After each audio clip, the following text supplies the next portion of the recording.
Seguimos en Punto de Partida, estamos en comunicación con Leandro González, presidente del Consejo Municipal de Santa Fe, temas de agenda política que tienen que ver sobre todo con la coyuntura sanitaria, el momento a nivel salud que vive Argentina, el mundo, con esta pandemia del COVID.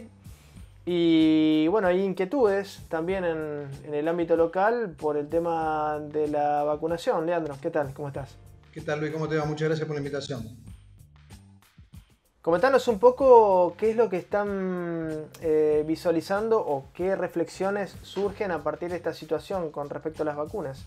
Sí, lo planteamos, aprobamos en estos días una declaración donde el Consejo Municipal manifiesta cierta preocupación respecto al avance del esquema de vacunación en Argentina, no como una mirada obstruccionista.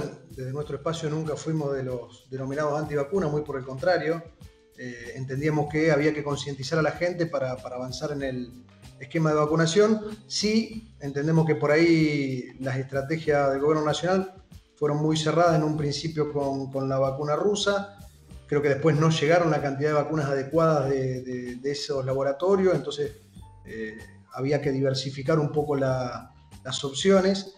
Y en ese sentido fuimos a algunas declaraciones, en su momento reiteradas, del exministro Ginés González García, que creo que fue un gran dirigente, un gran ministro vinculado con la salud pública, pero también la impresión que en los últimos tiempos, en la administración de la pandemia, cometió algunos errores que, en definitiva, eso lo terminó volando el presidente y lo terminó sacando del cargo.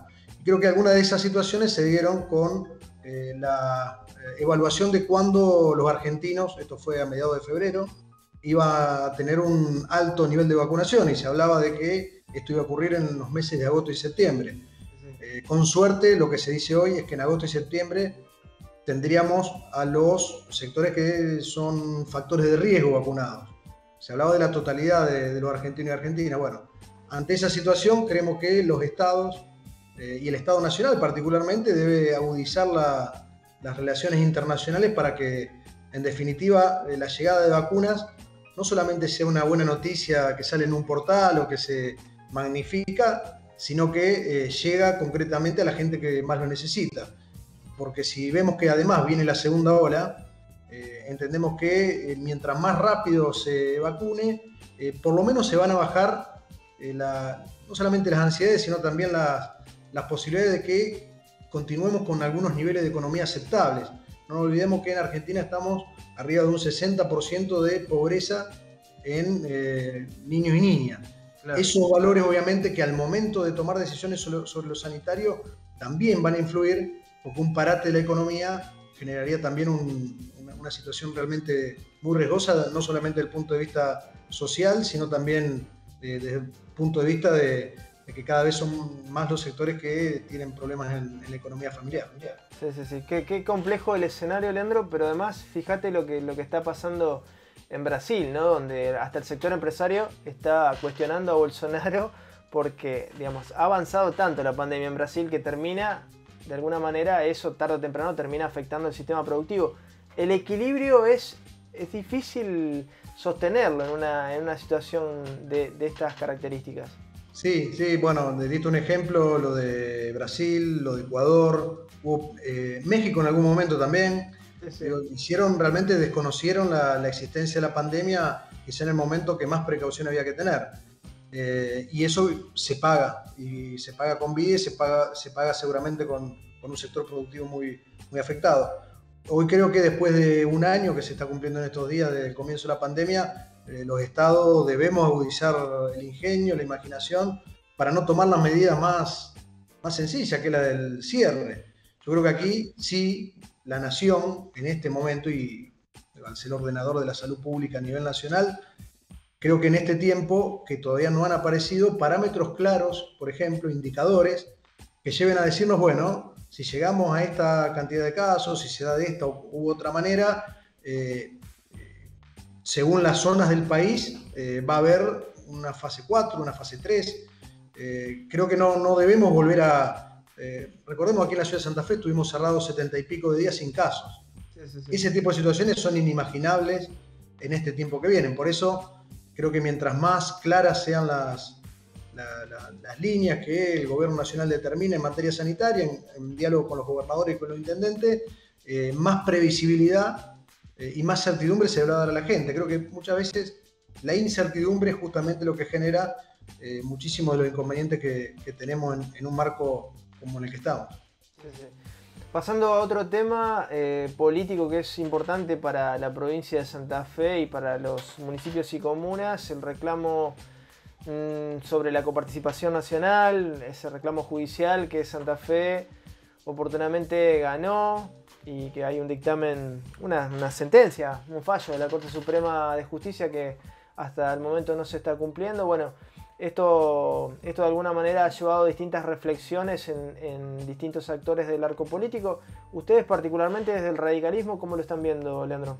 Sí, nosotros en esto nos sumamos a una postura que es histórica dentro de la provincia de Santa Fe, que el Frente Progresista ha llevado adelante ya desde los gobiernos de Hermes Wiener y con continuidad de Bonfatti y de Miguel Lifchit, que fue un reclamo que tuvo fallos judiciales, que marcó un camino a nivel nacional, que significaría no ni más ni menos que entre 120 y 150 millones de pesos para la provincia y más de 1.500 millones para la ciudad de Santa Fe, a números de hace 4 o 5 meses. Hoy por hoy hubo un fallo sobre la provincia de San Luis. En realidad no hubo un fallo, sino una resolución del Ministerio de Economía pagándole a San Luis, que también había entrado en el reclamo con la provincia de Santa Fe. Por eso creemos también que es un momento muy importante donde si se avanzó con San Luis, que tenía el mismo fallo que Santa Fe, ¿por qué de alguna manera no se avanza con la provincia? Y con lo que eso significaría concretamente en obras posibles en la ciudad de Santa Fe con las desigualdades que tenemos. Creo que ahí sí hace falta, me parece, mayor volumen, mayor fortaleza en los reclamos del gobierno de la provincia hacia una deuda que está reconocida con fallo judicial y que no hay duda de que somos acreedores de la nación en este sentido. Además, el Poder Ejecutivo Provincial tiene el mismo signo político que el Gobierno Nacional, ¿no? Porque históricamente se decía que no se pagaba porque se lo vinculaba, ¿no? a esta realidad, ¿no? Que había un gobierno de distintos signos, tanto a nivel nacional como a nivel provincial. Sí, es muy raro que no esté en la agenda del gobierno provincial. Es un tema que no está. Extrañamente no... y con las carencias que algunos plantean de caja, cuando por otro lado hay otra información de que no están así, sería uno de los caballitos de batalla, más inclusive lo digo en términos pragmáticos, en un año electoral. Pero realmente preocupa y mucho que vemos como por ahí otras provincias que han tenido la misma agallas que Santa Fe. Recordemos que esto no fue una cuestión, si bien nosotros nos reconocemos dentro del Frente Progresista como el gobierno que promovió el reclamo ante la Corte, fue un reclamo de todo el arco político. Ahí estaban dirigentes del justicialismo, de la democracia progresista, de todos los partidos de la provincia reclamando allá por el año 2010 en la Corte Suprema de Justicia de la Nación. Te diría que es una de las pocas fotos en las que estuvieron juntos Wiener, Reutemann y Obey, ¿no? Claro, Reutemann, Obey, persona que, por lo menos desde el punto de vista ideológico, sobre todo Reutemann, en las antípodas del pensamiento del Frente Progresista, pero aún así fue un tema de Estado para la provincia de Santa Fe. Por eso ahora llama la atención que quizá no se le esté poniendo fuerza al reclamo en este sentido. Leandro, gracias por estas reflexiones. Muchas gracias a vos, Luis, por la comunicación y éxitos. Seguimos en punto de partida.